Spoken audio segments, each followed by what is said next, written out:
these games all have something in common, and this time it's not Roland's powerhouse PCM synth, the JV-1080, which was all over video games, TV, and film.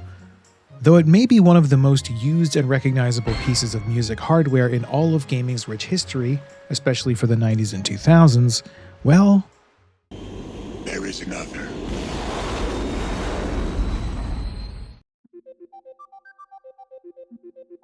Introducing the Sound Canvas, another choice piece of hardware from music gear giant Roland, who was just absolutely killing it at the time. The Sound Canvas was used extensively on both console and home computer games, perhaps appearing in even more games than the JV-1080, especially when you consider the Sound Canvas's original intended use, which I'll get to. The Sound Canvas is part of a family of music hardware called the MIDI Module.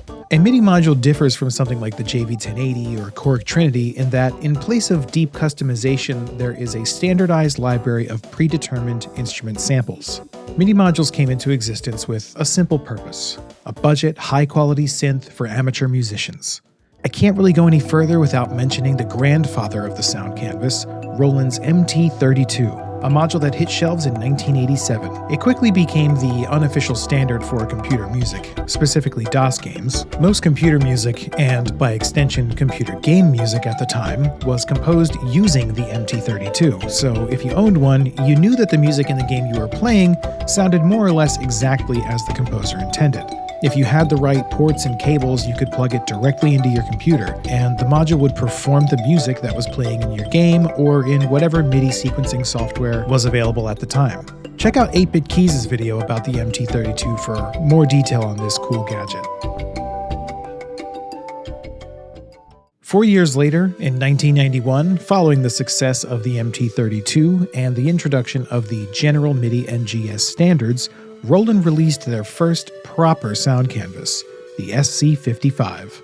If you enjoy this type of thing, please press the buttons, it makes all the difference. The Sound Canvas, like its daddy the MT32, was designed to be a high-quality option for listening to and creating computer music. Though, make no mistake, they are very different pieces of hardware. The MT32 had an LA synthesis engine, and the Sound Canvas was purely sample-based. And Roland nailed it. This thing had 24-voice polyphony, 16-part multitimbrality, and 315 patches, as well as built-in effects like chorus and reverb, which was kind of a big deal for a self-proclaimed budget synth. It gave composers a huge canvas to paint their music on. Oh, brother, this guy! While the Sound Canvas gets lots of praise and coverage for its use in computer gaming, the lack of conversation about its use in console games is downright criminal. But how exactly would a Sound Canvas work on a console anyway? It's not like you could just plug it into your SNES and have it play the music, right? This is where it gets really cool. Due to the hardware limitations of the time, game composers could only work with very small, heavily compressed audio samples. And since the SC-55 contained such an extensive library of just about any instrument you could think of, and was relatively affordable even to the casual composer, it was a great option. Samples from the Sound Canvas would be compressed and imported into the game's data. If you want to learn more about that process, check out my video on the JV-1080. The SC-55 sounds are all over video game music. You may not know it by name, but you definitely know its work.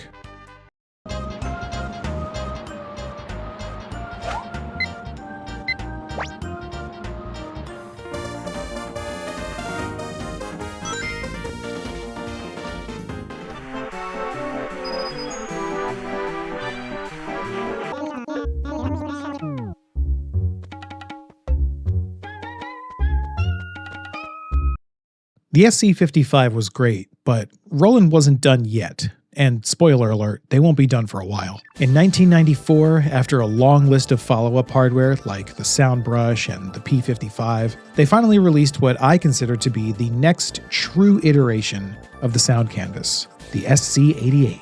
The SC-88 is an improvement on the 55 in basically every way. It comes with a whole new library of instruments along with the full 55 library, which can be toggled with the touch of a button. The ability to use the sounds from previous models will become a trend, and it's the reason the SC-55 sounds made it into so many games, despite the model itself only having a brief moment in console gaming. However, this model, the SC-88, has patches that are even more widespread than the 55.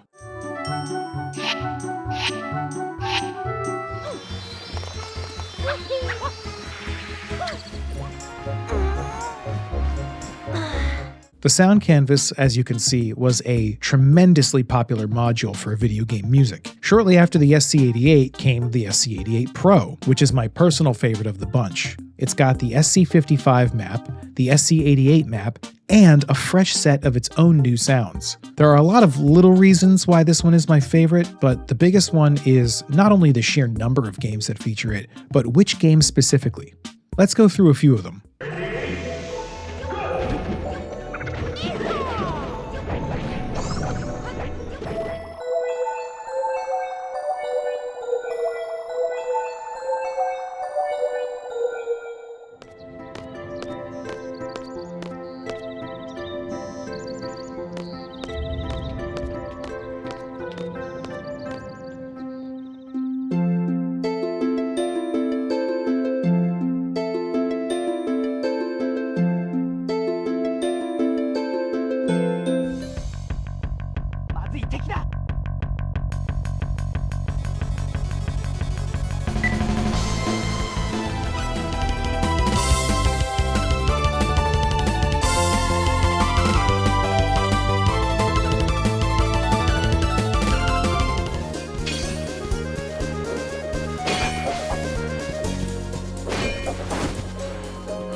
I think I've made the point pretty clear, but in case I haven't, here are a few more examples.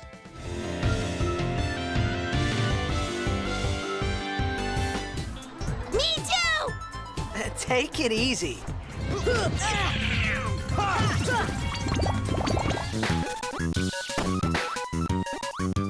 By now, you understand that the SoundCanvas, in all of its iterations, had video game music in an absolute chokehold for decades. If you were playing video games in the 90s, early 2000s, mid-2000s, 2010s, you were hearing its patches almost constantly. Whether it was in the form of compressed samples or as a high-quality audio track, there was just no getting away from it. Nowadays, gaining access to those sounds through legal means is pretty hit or miss. If you want the hardware itself, well, you're looking at a $200 or more secondhand purchase that may or may not work when it finally arrives from Japan. It's happened to me more than once.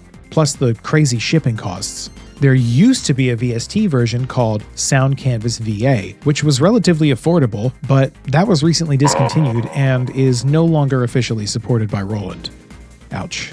Well, my last video about a Roland product somehow ended up on their radar, so maybe they'll see this one and hear our collective plea.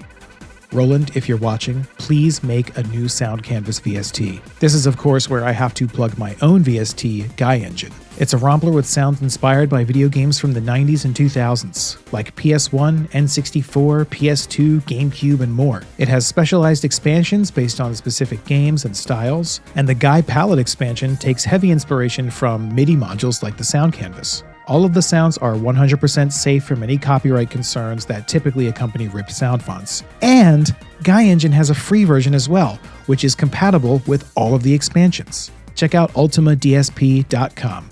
Special thanks to my patrons. You guys keep this channel alive. Thank you so much for your support.